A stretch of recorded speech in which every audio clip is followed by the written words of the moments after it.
নমস্কার বন্ধুরা, ধৃতিকণা রান্নাঘরে আপনাদের সবাইকে স্বাগত। আজকের রেসিপি হলো বাসন্তী পোলাও। এটি বানানো খুবই সহজ এবং খেতেও ভীষণ সুস্বাদু। এটি সম্পূর্ণ নিরামিষ রেসিপি হলেও চিকেন, মটন, আলুর দম ছাড়াও মোটামুটি সমস্ত রকম তরকারির সাথে খেতে ভীষণই ভালো লাগে।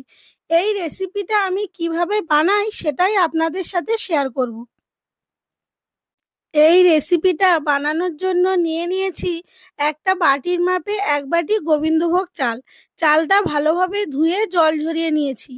আর নিয়েছি কাজু বাদাম ও কিশমিশ। কাজু বাদাম ও কিশমিশটা জলের মধ্যে ভিজিয়ে রেখেছি। নিয়েছি আদা বাটা ও 4টে কাঁচা লঙ্কা। এবার চালের মধ্যে হাফ চামচ হলুদ গুঁড়ো, হাফ চামচ আদা বাটা, 4টে কাঁচা লঙ্কা এবং 1 চামচ ঘি দিয়ে সবকিছু চালের সঙ্গে ভালোভাবে মাখিয়ে নেব।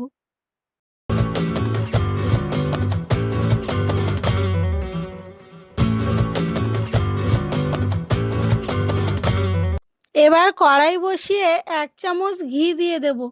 ঘি গরম হয়ে এলে দিয়ে দেব 2টো তেজপাতা আর গোটা গরম মশলা।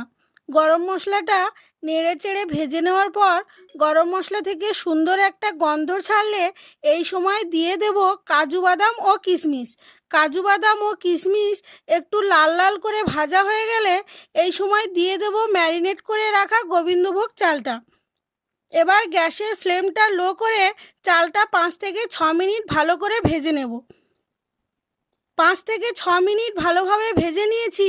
এবার স্বাদ মতো লবণ এবং মিষ্টির জন্য 1 চামচ চিনি দিয়ে মিশিয়ে নেব। আমি এখানে 1 চামচ চিনি দিয়েছি। আপনারা বেশি মিষ্টি পছন্দ করলে চিনিটা একটু বেশি করেও দিতে পারেন। সব কিছু ভালোভাবে মিশিয়ে নিয়েছি। এবার পরিমাণ মতো জল দিয়ে দেব। জল কম দিলেও হবে না, আবার বেশি দিলেও হবে না। যেহেতু আমি এই বাটির মাপে 1 বাটি চাল নিয়েছিলাম, তাই এই একই মাপে 2 বাটি জল দিয়ে দেব। মানে 1 কাপ চাল নিলে 2 কাপ জল দিতে হবে।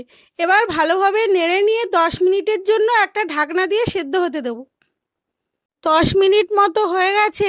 এবার ঢাকনাটা খুলে দেব। দেখুন চালটা ভালোভাবে সেদ্ধ হয়ে গেছে এবং কতটা ঝুরঝুরে হয়েছে।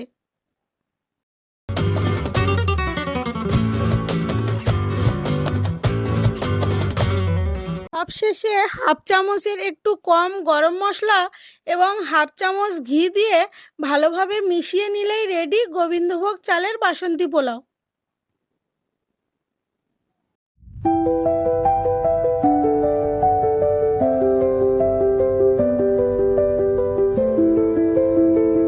দেখুন বাসন্তী পোলাও কমপ্লিট হয়ে গেছে এবং কতটা ঝরঝরে হয়েছে।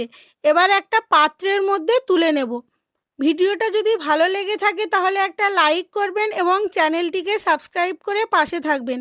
আজকের মতো ভিডিওটা এখানেই শেষ করছি। দেখা হবে পরবর্তী ভিডিওতে।